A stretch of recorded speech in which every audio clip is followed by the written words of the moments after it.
마가복음 5장 30절입니다. 개역성경요. 예수께서 그 능력이 자기에게서 나간 줄을 곧 스스로 아시고 무리 가운데서 돌이켜 말씀하시되 누가 내 옷에 손을 대었느냐 하시니 그래야 즉시 그 예수는 알게 되었다. 그녀 자신을 향하여 그 자신으로부터 능력이 나간 것을. 믿음으로 예수님의 옷에 손을 댄 사람이 자신의 문제를 해결했습니다. 이것을 예수님은 알았습니다.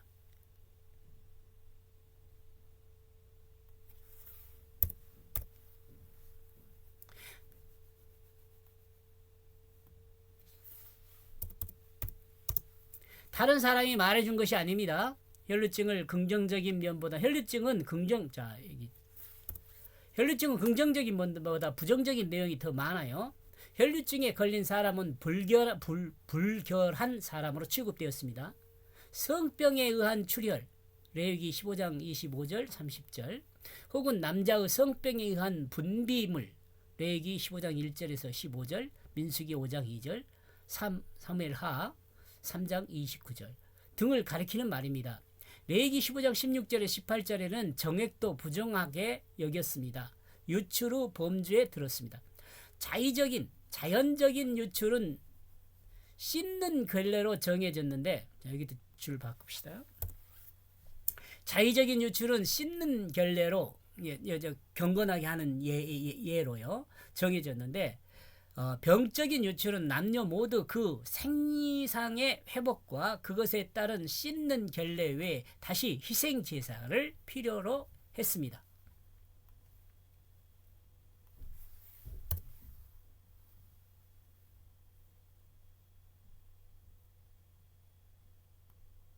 희생 제사가 필요했다.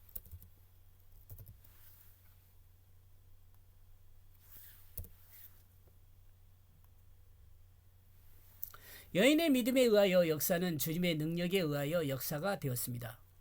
여인의 믿음에 의한 역사는 주님의 능력에 의한 역사가 되었습니다. 주님을 속일 수 없다는 것을 말해주고 있습니다. 또한 주님은 믿음으로 행하는 모든 일을 아시는 것이라고 우리는 알 수 있습니다. 아신다는 그것을 알 수 있습니다. 구태여 누가 말해주지 않아도 주님은 다 아십니다.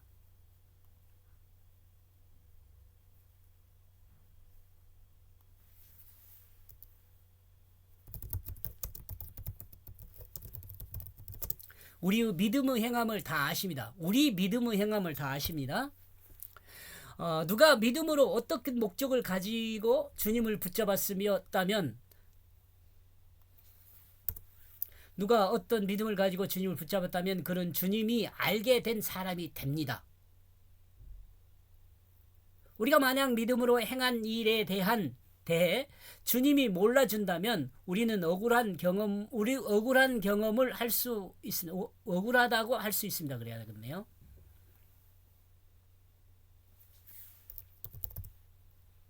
억울하다고 할 수 있어요. 그러나 믿음으로 주님을 붙잡는 것은 주님이 아십니다. 어떤 어려운 환경에서도 주님은 그 믿음을 보시고 그 믿음에 적합한 은혜를 주십니다. 아멘.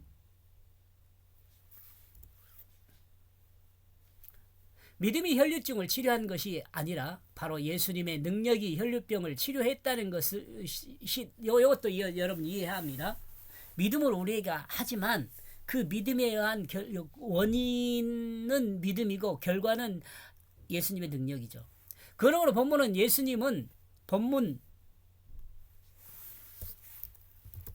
본문에서 예수님은 자신에게서 나간 능력을 아셨다고 표현하고 있습니다. 성경이 이렇게 표현하고 있습니다.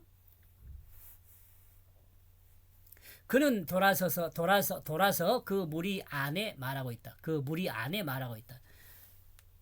무리를 향하여 말하고 있다고 할 수 있는데 제가 이렇게 안에 말하고 있다는 것은 그 지금 예수님을 둘러싸고 있는 사람들을 향하여 말하고 있는 그 내용을 좀 드러내고자 하는 의미가 있습니다.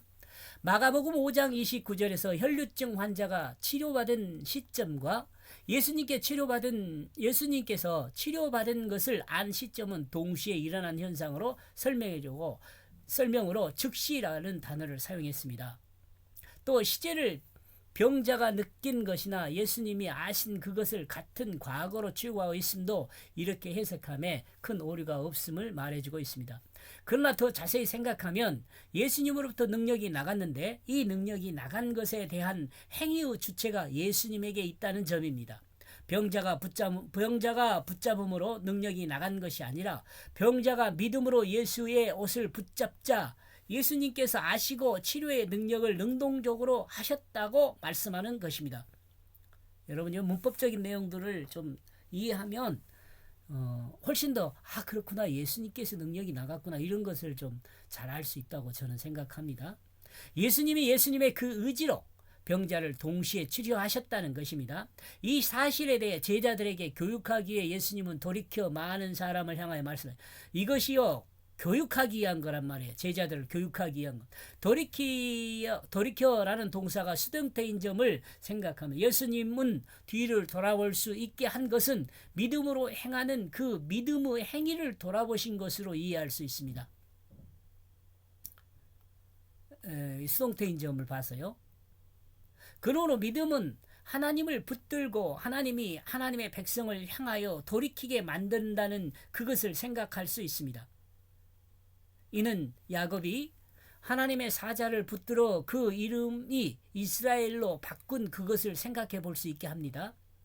이는 우리가 하나님을 반역한 죄인임에도 불구하고 하나님의 긍휼하심을 믿음으로 하나님을 붙들면 하나님은 우리를 향하여 돌아보신다는 은혜의 말씀입니다. 이 긍휼하심이라는 것은 내 편이 되어준다는 말이에요.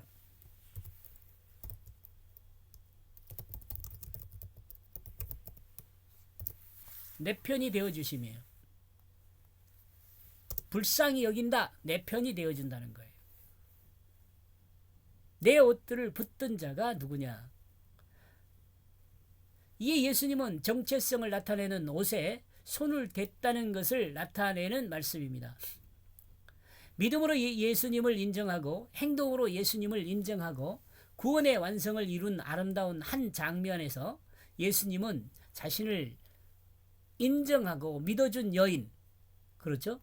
자신을 인정하고 믿어준 여인, 혈류병을 치료받은 바로 그 여인을 부르고 있습니다. 이 세상에 가장 기분 좋게 말해주는 말이 있다면 이것도 여러분 좋은 사람이 되려면 이 말 많이 해야 돼요. 상대를 인정해주는 말입니다. 상대를 인정해주는 말.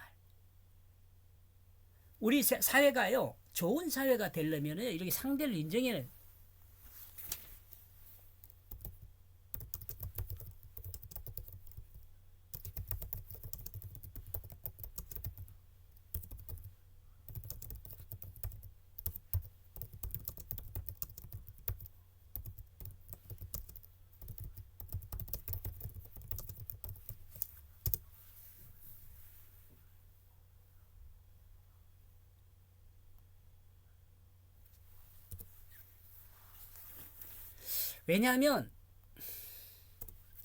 왜냐하면 자신의 정체성을 나타내는 것이 삶의 목적이 되기 때문에 그렇습니다.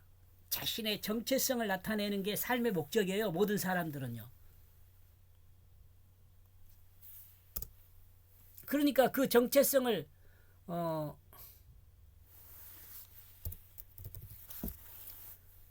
알아주면 서로가 좋아지는 거죠. 인생은 자신이 가지고 있는 고유한 모습을 나타내고 그 고유한 모습을 인정받을 때 자신의 존재적 가치를 인정받고 있다는 것을 알게 됩니다. 옛날에 여기에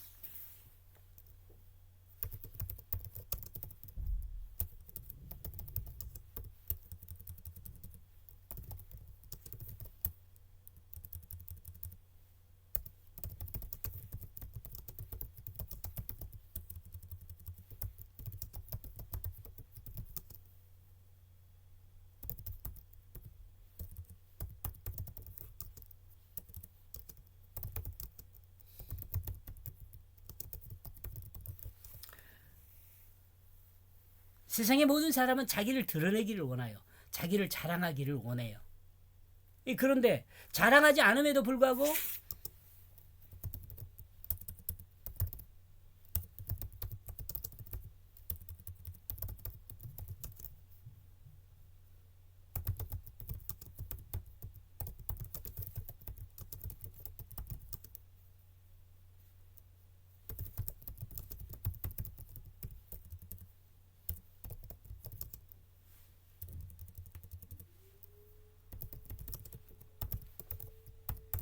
고마움을 느끼죠. 그러니까 좋은 사회가 되지 않겠어요? 성경에서 이를 용납하다라는 말로 표현합니다. 상대를 인정해 주는 건 용납하는 거예요. 용납하다는 말은요, 용서라는 말하고 많이 틀려요. 용납하는다는 것은요, 있는 그대로를 인정해 주다 그 말이에요. 있는 그대로. 대상을 있는 그대로 인정하고 그 모습을 칭찬하고 격려함으로써 대상으로 고유한 정체성을 바르게 찾게 하며 대상으로 그 길을 갈 수 있도록 도와주는 결과가 되기 때문에 그렇습니다. 용납한다는 것은 그러니까 좋은 거예요. 그러므로 그리스도인은 대상을 판단하는 것이 아니라 대상을 알아가는 것이라 해야 할 것입니다. 이를 사회에서는 관계라는 이름으로 말하죠. 관계, 상대를 알아가는 거예요. 그러니 관계는 자신과의 관계가 있어. 대인관계에서 자신과 자신을 알아가는 거, 대인관계, 상대를 서로 알아가는 거, 사회의 관계도 늘 적용되는 것입니다. 이 관계에서요. 사회도 알아가야 돼요. 이와 같은 관계의 시작은 대상이 자기를 닮게 만드는 것이 아니라, 이것도 중요합니다. 이와 같은 관계의 시작은 대상이 자신을 닮게 만드는 것이 아니라 대상을 자신이 원하는 그 모습으로 만들어가는 것입니다. 대상을 그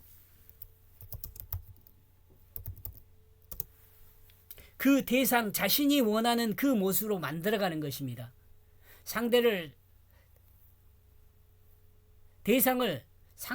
대상 자기 모습으로 만들어가도록 도와주는 일이라 하겠습니다. 즉 하나님이 주신 고유한 정체성을 회복하게 해주는 것입니다.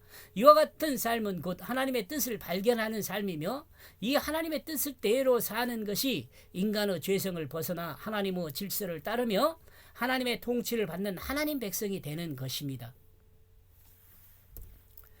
이는 모든 피조물에게 같이 적용됩니다.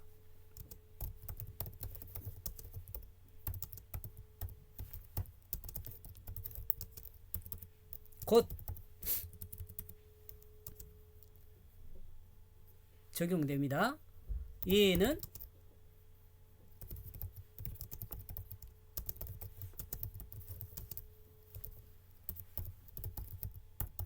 저는 적용된다. 저는이라고 해야겠나요? 이를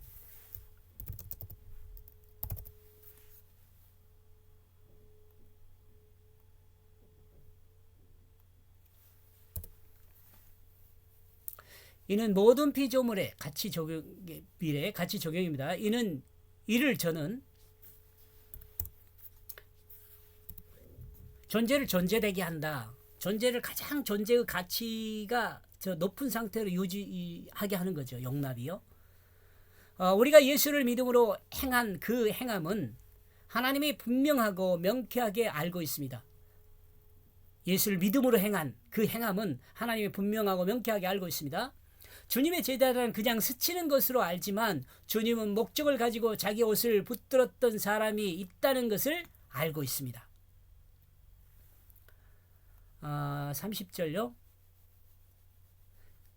그리하여 즉시 그 예수를 알게 되었다. 그녀 자신을 향하여 그녀 자신으로부터